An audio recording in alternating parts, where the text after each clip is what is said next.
Hello everyone, Kibler here, and I am back with more reviews of the Mean Streets of Gadgetzan cards that have been revealed so far. I'm a little bit late with this one. I was a bit busy with the Red Bull Team Brawl over the weekend, which was a super cool event, by the way, and if you did not get a chance to see it live, I suggest you check out the VODs. But anyway, today I want to talk mostly about Cabal cards, the ones that were revealed last week.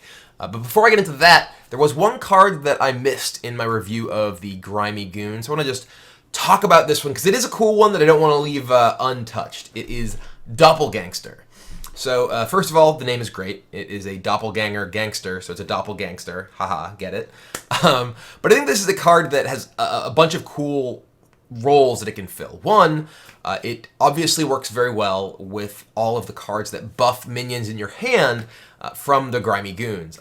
In particular, I saw people talk about, oh, Don Honcho isn't that exciting. It's just a big version of a lot of the other ones. But, well, if you are buffing something like this, they're effectively getting 15 points of stats across the three bodies of the Doppelgangster. That's a very, very big difference from just +5/+5 from Honcho. So it also has the possibility to work extremely well with Evolve. I know that I've played Evolve decks that use Pantry Spider and Nerubian Prophet and all kinds of things that either allowed you to play things for below their normal cost or multiple copies of a thing in the same turn. And this on turn 6 can get you 3 6-drops alongside an Evolve. So this is a card that I'm definitely going to have my eye on, at least to play in cool decks and sweet decks trying to do exciting things. I don't know how much serious competitive play it will get, but it's possible that there are enough tools from the Grimy Goons and the hand buffing stuff that it could be a legitimate contender. So let's move on to some other neutral cards. These are the neutral cards from Cabal Week. There are some of them that are actually Cabal cards, so let's start with Cabal Chemist. This is a card that is pretty interesting. It allows you to get a random potion in your hand. And one thing that's kind of cool about this is that there's a variety of different potions across the classes that you could potentially get that can give you access to effects that aren't necessarily an effect that your class would normally get. For instance, you can get the potion Polymorph. We'll get to these in a little bit, but the fact that you can generally get a variety of different things can make this card reasonably powerful. It's obviously not terribly reliable. It is a random effect, so it's kind of like a spell slinger in that way. But it's a pretty limited group of cards that it's actually pulling from. So generally you have a reasonable expectation that you can get a decent chance of getting one of this range of things, and they're all relatively powerful. So I think this could be a pretty decent card, at least in decks that are looking for flexibility. Perhaps the Reno-style singleton decks that the Cabal tends to lean toward from what we've seen so far. So definitely a card that's worth keeping in mind when you're building those Reno-style decks that could have a significant impact when it comes up with the right potions. Next, I want to talk a bit about the Charge Buddies, the Hog Riders, Hog Leader, and Hog Chopper. These are kind of interesting cards that basically have charge based on a certain conditional. So these are interesting kinds of metagame style cards. Basically, if you expect that you're likely to play against opponents who are using particular sorts of strategies, whether it is going to have an empty hand for the Tanaris Hog Chopper, going to have a pretty full hand for the Leather-clad Hog Leader, or going to be playing a significant number of taunt minions for the Spiked Hog Rider. They can all be very effective tools in the right circumstances. They actually have reasonable stats. I think that the Tanaris Hog Chopper is the one that is kind of below the curve the most as a 4/4 minion for 4. But if your opponent has an empty hand, obviously this can work pretty well maybe against finishing off a zoo opponent or a hunter, something like that. I don't think that this is likely to be a particularly effective card simply because A, it's understated for its cost, and B, the conditional is something that you have no real control over. Now, against a lot of the decks that are likely to have empty hands, they're probably going to be pretty aggressive. So having a 4/4 for 4 isn't a body that's very useful in sort of the middle turns of the game. It could maybe try and catch you up later on by attacking into minions, but it's probably not going to be a high impact enough card to really justify it. So the Spiked Hog Rider, I think, is maybe the best of these cards, simply because there's a lot of taunts out there, and a 5/5 for 5 is a totally reasonable body. This can trade right into Thing from Below. This can eat Feral Spirits. It doesn't match up super well against Twilight Guardian, but if we're in a world where there's Sludge Belchers, Spiked Hog Rider can just smash the front half of it pretty readily, and still stick around and able to trade with the second half or even better. It's not an outstanding card stat-wise, but a 5/5 for 5 is totally reasonable and totally passable. So of these, this feels like the one that's most likely to sort of show up in decks outside of a really bizarre situation in terms of what decks look like. But the one that is probably the most reliable in terms of actually activating its charge ability in the right metagame is Leatherclad Hogleader. This, the 6/6 for 6, an okay body, not an amazing body. We don't really see Temple Enforcers flying around anywhere. But if your opponents are likely to be playing very control-oriented decks, whether they're playing, Control Priest or Freeze Mage, decks that are just likely to have a lot of cards in their hand, Handlock, this is not only a very powerful minion, a 6/6 for 6, but it's a tough minion to get rid of, and it has charge. There's something to be said for the fact that this can most likely consistently hit your opponent's face in the right matchup when you want it to. With the Spiked Hog Rider, your opponent has to have a taunt, so you can't just get them with your Spiked Hog Rider in the face. But in a world where there's a lot of decks that are slower and keeping a lot of cards in their hand, the Leatherclad Hog Leader can actually just finish them off, and that's a pretty powerful thing for a minion that's not that easy to kill. 6/6 for 6, not amazing stats, but when it has charge, that hits really hard, and it's not very easy for your opponent to get rid of it before it can potentially hit them again. So like I said, I think that the Spiked Hog Rider is the one of these that is the most likely to just generally see play, because taunts are a pretty common thing. But in the right metagame, I think Leatherclad Hog Leader does have the potential to be a serious threat against control decks. Now we have another metagame-specific card, but unfortunately I can't really imagine a metagame where you want this over a lot of the other options available. Toxic Sewer Ooze. This is a 3-cost 4/3, so not terribly impressive stat-wise. It's okay. But its battle cry is remove a durability from your opponent's weapon. And this is kind of like, Acidic Swamp Ooze or Harrison Jones, except worse than either of them in terms of actually doing the job of removing your opponent's weapon. So I can't really think of a time that I'd want to play this instead of one of those cards, at least, obviously in Constructed. Maybe this gives you more options to find ways to remove weapons that isn't as crippling in Arena. So that's certainly a place that the Toxic Sewer Ooze can be relevant. Maybe you want to play a ton of weapon removal, so you want this and other oozes and Harrison Jones. That's hard for me to imagine is true. This could potentially herald the fact that the Hearthstone team is looking at the possibility of rotating out the existing weapon removal from the Classic set and changing up the kind of weapon removal they have available. Obviously, in a world where Harrison Jones is always around, where Acidic Swamp Ooze is always around, it can be tough to justify playing some more expensive weapons, particularly weapons that can be particularly punished by Harrison Jones, like the equivalent of Doom Hammers.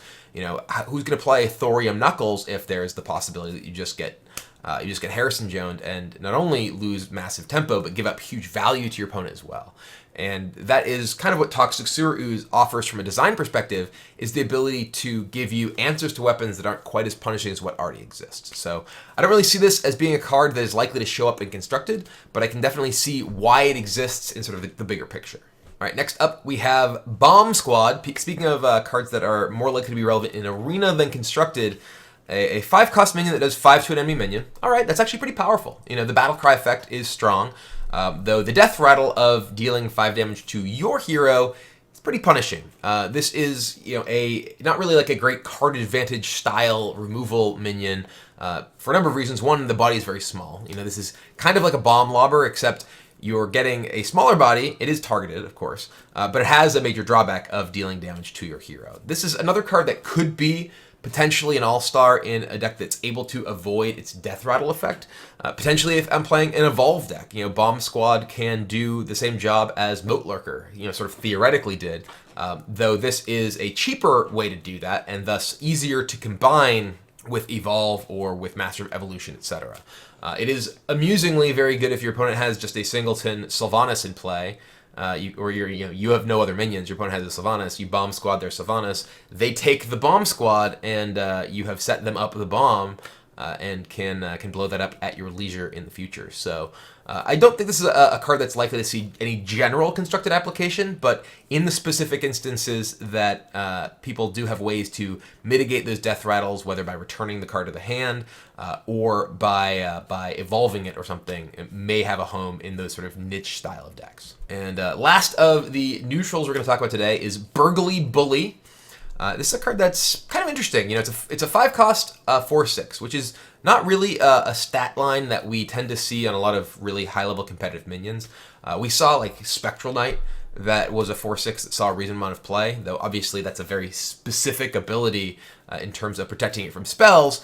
This is also an anti-spell 4/6 for 5. It can be killed by spells, but it's more likely to get killed by minions because your opponent doesn't want to give you a bunch of coins. But this can definitely be a powerful card in a deck that's able to utilize coins.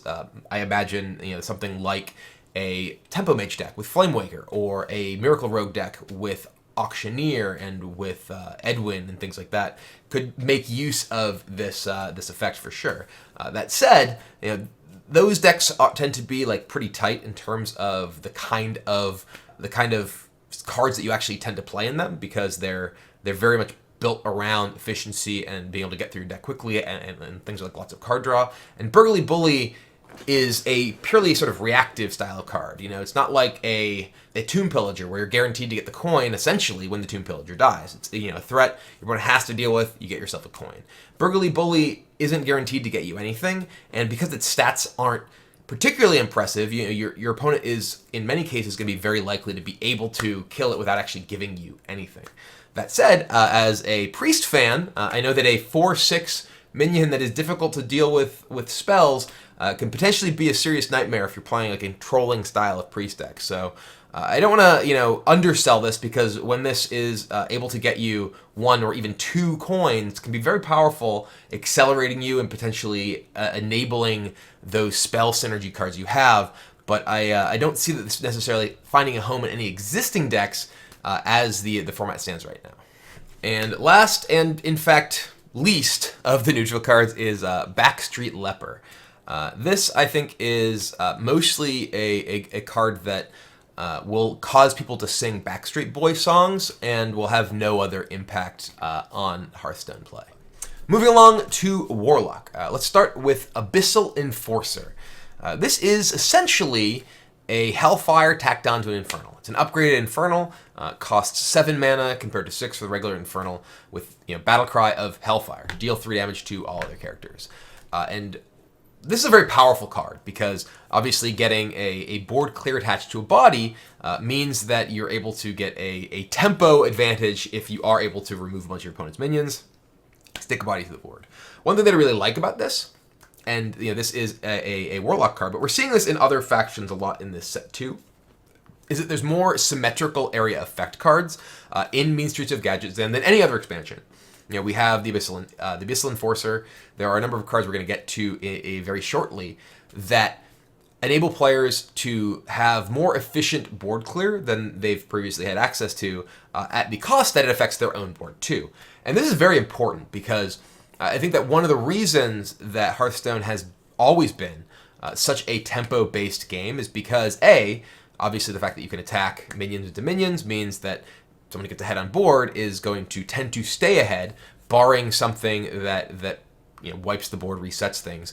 And the fact that there have been so many cards that damage only your opponent's minions and not your own means that it's difficult for you to actually really come back from that kind of situation. And also, those one-sided area effect cards like Lightning Storm and Maelstrom Portal that we've all gotten our boards wiped by repeatedly now in Shamans of Shamanstone, those can tend to exacerbate that problem, because even if you are able to have a big turn and try and get back into the game, your opponent can use a one-sided AoE and wipe out your chances of getting back while still keeping their own board position. So I'm very happy to see more of this symmetrical area effect clear in the Mean Streets of Gadgetzan expansion. And I think that Abyssal Enforcer is definitely going to be a powerful card in Reno Control Warlock style decks, and may help enable a more sort of tempo control style of Warlock deck, because you do have access to this late game threat combined with an area effect clear. And sort of more along those lines, Fellfire Potion. This is obviously a souped up Hellfire. Again, symmetrical AoE. Previously, we only really saw this in Warlock. We didn't really see this elsewhere, but clearly this is where the symmetrical AoE and stuff that damages players as well has its home. The Fellfire Potion is kind of interesting. It's obviously a very big clear that also damages players. Can maybe be effective in, again, Reno style Warlock decks, etc. I do think that the amount of damage that this deals to yourself as a player makes it a little bit less enticing than Hellfire, and the fact that it's farther up in your curve. It does have a very good chance of clearing boards against a lot of mid-range style of decks, but it's going to impede your development, and it's a bit too slow against a lot of aggressive decks. So I do think this card has the potential to see play, especially again in sort of Reno style decks as the format plays itself out. But I don't think it is as exciting as a clear for a control deck, in large part because 5 is a lot of life to pay at that stage of the game to try and clear the board. Another Warlock potion is next. It is Blood Fury Potion. This is give a minion +3 attack. If it's a demon, it also gets +3 health. I'm not particularly impressed by this. It's kind of like a Demon Fire type card. And I think that if you're looking for a demon buff, Demon Fire is probably a better option. And it is true that this can buff a minion that is not a demon, which is relevant, but Demon Fire also has the removal ability as its sort of non-demon mode. This can potentially allow you to trade up in a zoo style of deck, but the fact that it costs 3 mana makes it difficult to really trade up very efficiently. So maybe there's a lots of demons, lots of demon buff deck that you want to build with this and Demon Fire. But barring that, it seems difficult to justify playing this over a lot of the buff cards and trading up cards like Power Overwhelming or Demon Fire that already exist. The last card we have for Warlock is the Sea Devil Stinger. This is kind of an interesting card. Attempt to make sort of Murloc mid-range or whatever viable for Warlocks. Allows you to pay life instead of mana for your Murlocs. And this is potentially actually quite a powerful card because you're able to play potentially this, maybe even into another one of these, and then play something like a Cold Light. I'm trying to remember the one that actually gets health. Cold Light Oracle? I think that's what it is. Cold Light Seer? I think it's Cold Light Seer. Cold Light Oracle, that's the one that draws cards. Cold Light Seer. Whichever one it is, the one that gives Murlocs plus +2, it can really enable you to generate a fairly snowbally board presence as a aggressive Murloc style of deck. And one thing that I do really like is the fact that we've seen more sort of Murlocs available for like a legitimate, honest Murloc deck. And I think that, frankly, this is a big part of the reason that Blizzard made the change to the Murlocs pumping opposing Murlocs as well. Because they wanted people to feel like they could actually play a Murloc deck and not be dissuaded by that or confused by that because the interactions with opposing Murlocs could get pretty complicated as the game progresses. So I think that maybe this is a tool that can enable Murloc decks to be potentially competitive in a non-combo sense, because it does enable you to really develop very quickly. It's in itself, it's a pretty hard-hitting Murloc, which is not something we've seen very much of. So I don't know that Warlock, whichever you want to call it, is necessarily going to be top-tier competitive playable, but I do think that tools like this are sufficient to give it some legs in competitive play, and we'll see if there's enough additional tools available in the expansion. All right, moving on to Mage. First, of course, there is Inkmaster Solia, which was actually my own reveal card. I talked about it a bit in my video that I did for the reveal. But in terms of just how powerful the card is, I think it's quite strong.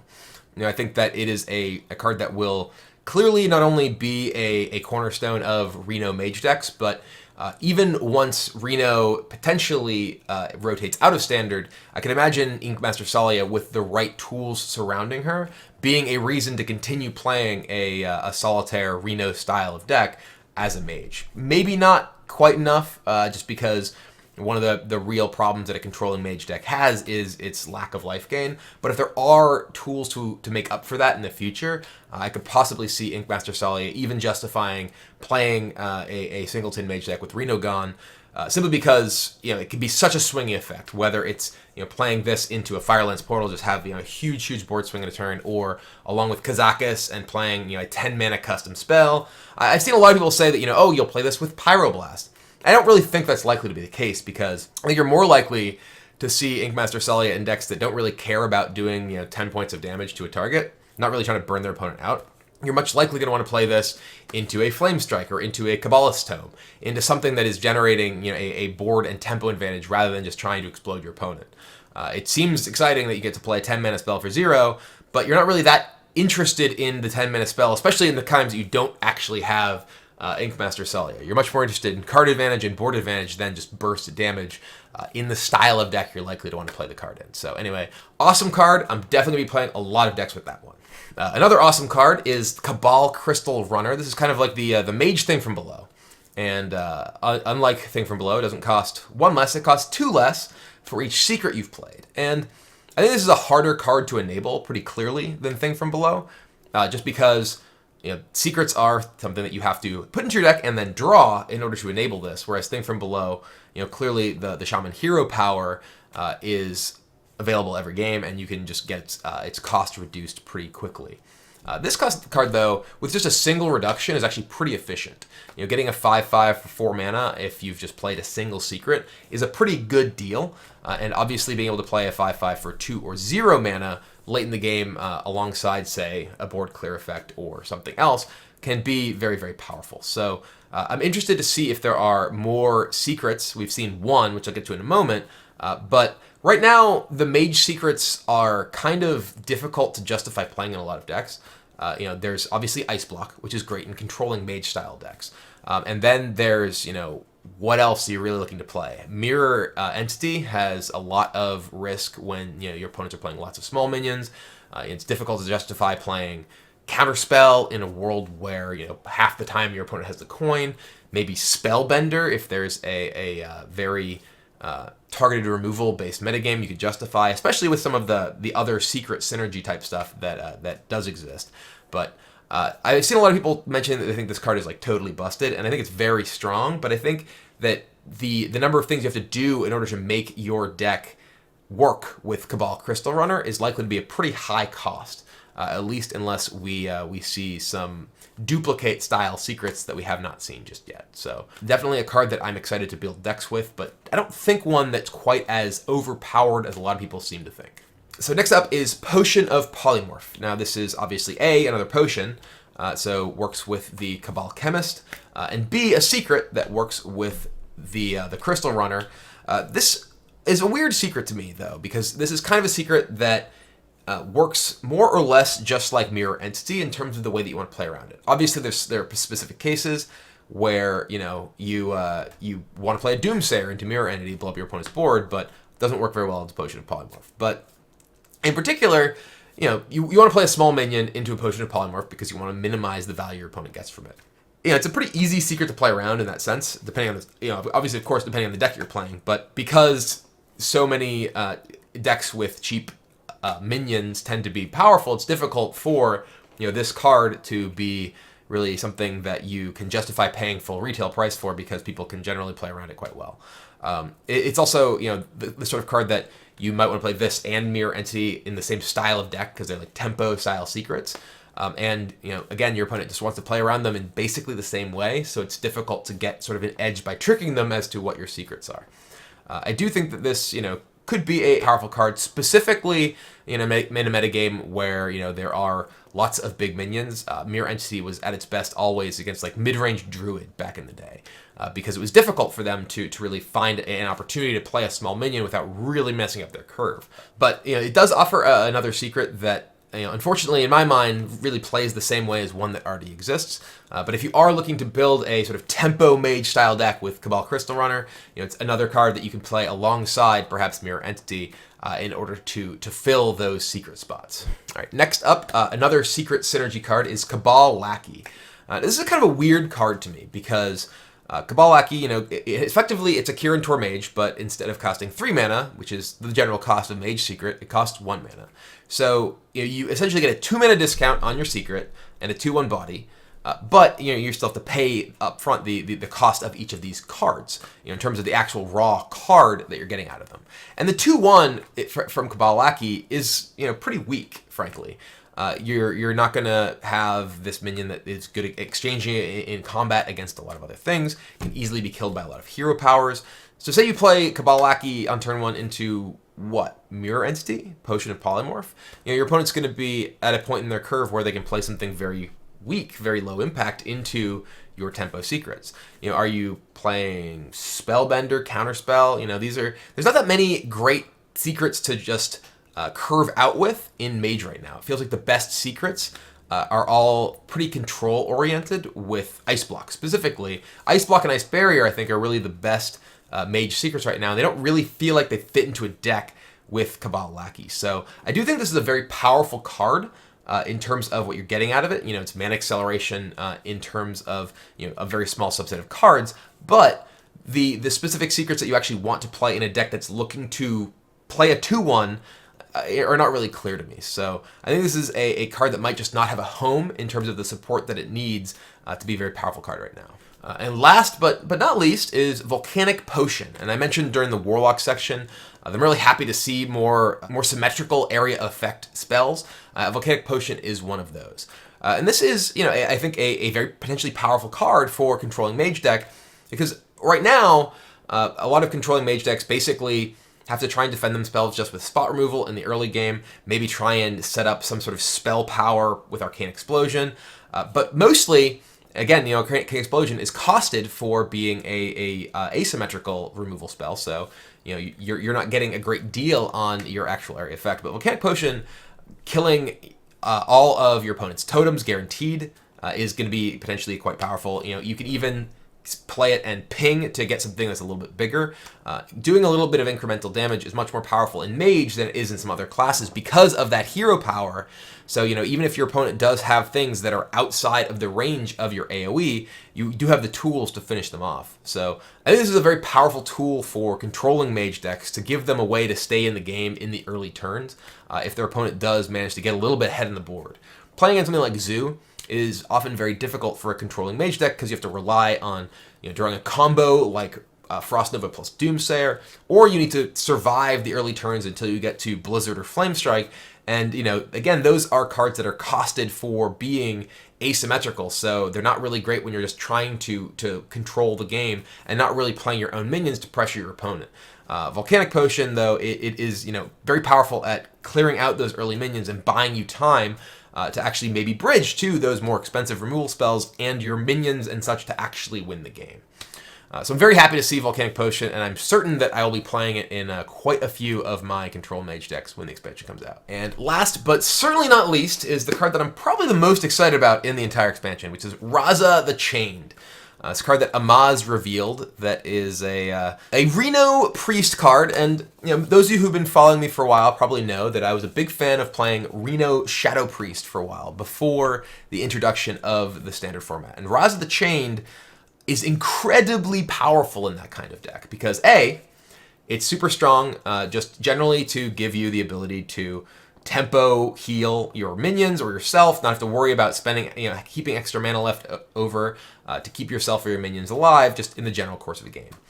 Two, it's particularly strong with Shadow Form because if you're able to get the additional damage from Shadow Form alongside your area effect spells like Excavated Evil or Holy Nova or perhaps the new Dragonfire Potion, it's much easier to just finish your opponent's minions off rather than just have to get to the point where you are only killing things that are like on curve in terms of small minions with those AoE effects. Three, it's super powerful with Inspire. One of the things that I really liked about the Shadow Priest deck that I was playing had this really kind of inevitable end game which revolved around a lot of these powerful Inspire minions like Kodo Rider or Confessor Paeltris.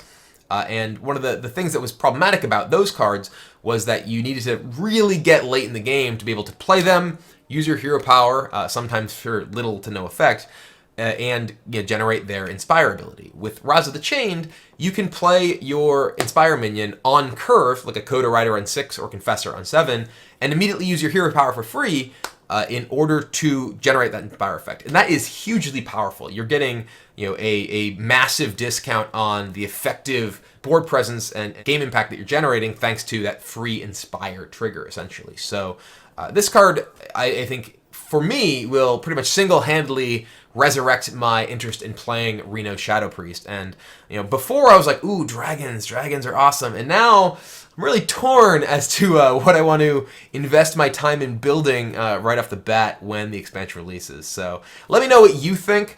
Should I build Reno Shadow Priest first? Should I build Dragon Priest first? What do you want to play when Mean Streets of Gadgetzan comes out? I know I'm looking to be a Cabal loyalist because Priest and Mage, my favorite classes, and they definitely have some of my favorite cards we've seen so far from the new set. Anyway, that is it for now. I'll be back next time talking about the Jade Lotus cards, some of which I've already seen, but I'm gonna hold off and do them all at once. So anyway, thank you guys for tuning in. Let me know what you think, and I'll see you next time.